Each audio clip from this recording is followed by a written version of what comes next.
नमस्कार, स्वागत है आप सभी का जनरल नॉलेज स्टडी क्लासेस के यूट्यूब चैनल पर। आज की वीडियो में हम इंडिया पॉलिटी के अंतर्गत दिए गए टॉपिक उच्च न्यायालय यानी हाई कोर्ट्स, तो इस टॉपिक के अंतर्गत दिए गए वन लाइनर क्वेश्चन आंसर और साथ ही कुछ इंपॉर्टेंट फैक्ट को डिस्कस करेंगे। तो शुरू करते हैं आज की वीडियो को। तो इसमें पहला प्रश्न है, अंडमान एवं निकोबार द्वीप समूह किस उच्च न्यायालय के क्षेत्राधिकार के अंतर्गत आते हैं? तो कलकत्ता उच्च न्यायालय। अगला प्रश्न है, उच्च न्यायालय के न्यायाधीशों के वेतन और भत्ते किस निधि से दिए जाते हैं? तो राज्य की संचयी निधि से। अगला प्रश्न है, उच्चतम न्यायालय के निर्णय से पूर्व किस उच्च न्यायालय ने यह निर्णय दिया था कि एक ही बार में 3 तलाक कहने से तलाक होना गैर कानूनी है? तो इलाहाबाद उच्च न्यायालय ने।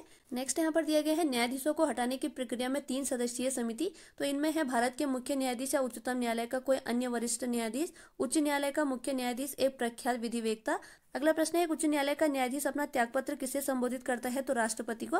अगला प्रश्न है, उच्च न्यायालय के न्यायाधीश की सेवानिवृत्ति की आयु क्या है? तो 62 वर्ष है। अगला प्रश्न है, जब सर्वोच्च न्यायालय किसी व्यक्ति अथवा संस्था को उसके दायित्व के निर्वहन हेतु रिट जारी करता है तो उस लेख को क्या कहते हैं? तो उसे कहते हैं परमादेश। इंपॉर्टेंट पॉइंट है, संपत्ति का अधिकार वर्तमान में वैधानिक अधिकार यानी लीगल राइट है, जिसकी रक्षा के लिए उच्च न्यायालय रिट जारी कर सकता है। अगला प्रश्न है, भारत के उच्च न्यायालय का मुख्य क्षेत्राधिकार के अंतर्गत कौन सा अधिकार नहीं आता है? तो परामर्श संबंधी क्षेत्राधिकार। अगला प्रश्न है, अधीनस्थ न्यायालयों की कार्य पद्धति का परीक्षण कौन सी याचिका करती है? तो उत्प्रेक्षण।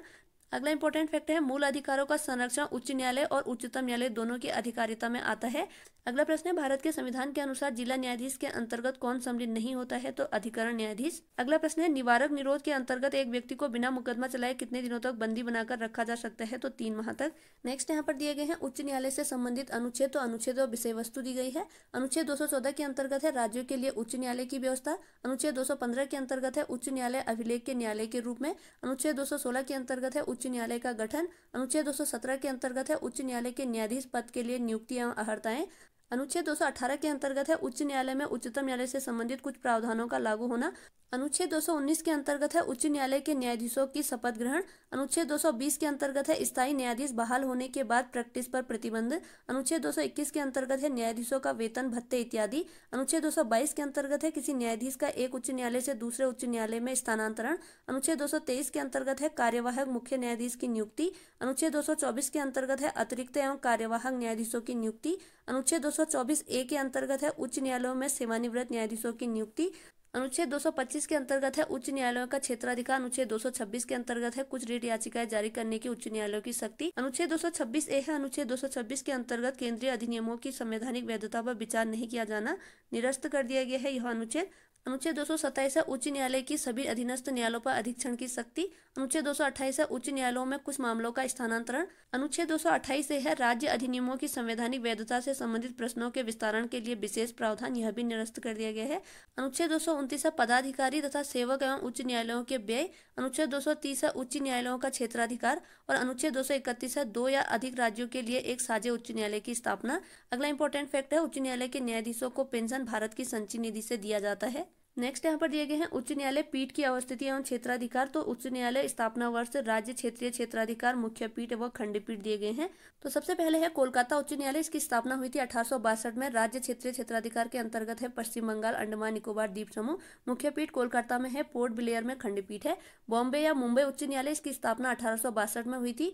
राज्य क्षेत्रीय क्षेत्राधिकार के अंतर्गत है महाराष्ट्र, दादरा व नगर हवेली तथा दमन व दीव व गोवा। और मुख्य पीठ है मुंबई में, नागपुर, पणजी व औरंगाबाद में खंडपीठ है। मद्रास उच्च न्यायालय, इसकी स्थापना हुई थी 1862 में। राज्य क्षेत्रीय क्षेत्राधिकार के अंतर्गत है तमिलनाडु व पुदुचेरी और मुख्य पीठ है मद्रास में।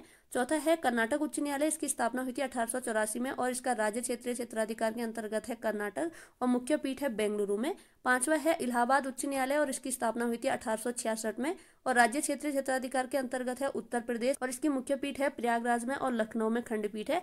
पटना उच्च न्यायालय, इसकी स्थापना हुई थी 1916 में और इसका राज्य क्षेत्रीय क्षेत्राधिकार है बिहार और मुख्य पीठ है पटना में। सातवां है जम्मू कश्मीर एवं लद्दाख उच्च न्यायालय, इसकी स्थापना वर्ष है 1928 और राज्य क्षेत्रीय क्षेत्राधिकार के अंतर्गत है जम्मू कश्मीर एवं लद्दाख और मुख्य पीठ है श्रीनगर व जम्मू में। अगला है मध्य प्रदेश उच्च न्यायालय, इसकी स्थापना हुई थी 1956 में और राज्य क्षेत्रीय क्षेत्राधिकार के अंतर्गत है मध्य प्रदेश। मुख्य पीठ है जबलपुर में और इंदौर व ग्वालियर में खंडपीठ है। नौवां है पंजाब व हरियाणा उच्च न्यायालय, इसकी स्थापना हुई थी 1966 में। राज्य क्षेत्रीय क्षेत्राधिकार के अंतर्गत है पंजाब, हरियाणा तथा चंडीगढ़ और मुख्य पीठ है चंडीगढ़ में। अगला है गुवाहाटी उच्च न्यायालय, इसकी स्थापना हुई थी 1948 में और राज्य क्षेत्रीय क्षेत्राधिकार के अंतर्गत है असम, नागालैंड, मिजोरम तथा अरुणाचल प्रदेश। और मुख्य पीठ है गुवाहाटी में, कोहिमा, इम्फाल व अगरतला में खंडपीठ है। अगला है ओडिशा उच्च न्यायालय, इसकी स्थापना 1948 में हुई थी और राज्य क्षेत्रीय क्षेत्राधिकार के अंतर्गत है ओडिशा और इसका मुख्य पीठ कटक में है। अगला है राजस्थान उच्च न्यायालय, इसकी स्थापना 1949 में हुई थी और क्षेत्रीय क्षेत्राधिकार के अंतर्गत है राजस्थान और मुख्य पीठ है जोधपुर में और जयपुर में खंडपीठ है। अगला है केरल उच्च न्यायालय, इसकी स्थापना 1956 में हुई थी और इसका जो राज्य क्षेत्रीय क्षेत्राधिकार है केरल व लक्षद्वीप है। एर्नाकुलम में मुख्य पीठ है और कोच्चि में खंडपीठ है। अगला है गुजरात उच्च न्यायालय, इसका स्थापना वर्ष है 1960 और क्षेत्रीय क्षेत्राधिकार में है गुजरात और इसकी जो मुख्य पीठ है वह है अहमदाबाद में। अगला है दिल्ली उच्च न्यायालय, इसकी स्थापना 1966 में हुई थी और राज्य क्षेत्रीय क्षेत्राधिकार के अंतर्गत है दिल्ली और इसकी जो मुख्य पीठ है वह दिल्ली में है। अगला है हिमाचल प्रदेश उच्च न्यायालय, इसकी स्थापना 1967 में हुई थी और राज्य क्षेत्रीय क्षेत्राधिकार के अंतर्गत है हिमाचल प्रदेश और मुख्य पीठ शिमला में है। अगला है सिक्किम उच्च न्यायालय, इसकी स्थापना 1975 में हुई थी और इसका राज्य क्षेत्रीय क्षेत्राधिकार है सिक्किम और इसका मुख्य पीठ है गंगटोक में। अगला है छत्तीसगढ़ उच्च न्यायालय, इसकी स्थापना हुई थी 2000 में और इसका जो राज्य क्षेत्रीय क्षेत्राधिकार है छत्तीसगढ़ है और इसका मुख्य पीठ बिलासपुर है।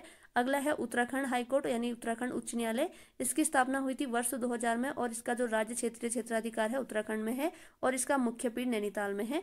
अगला है झारखंड उच्च न्यायालय, इसकी स्थापना 2000 में हुई थी और इसका राज्य क्षेत्रीय क्षेत्राधिकार है झारखंड और इसकी मुख्य पीठ है रांची।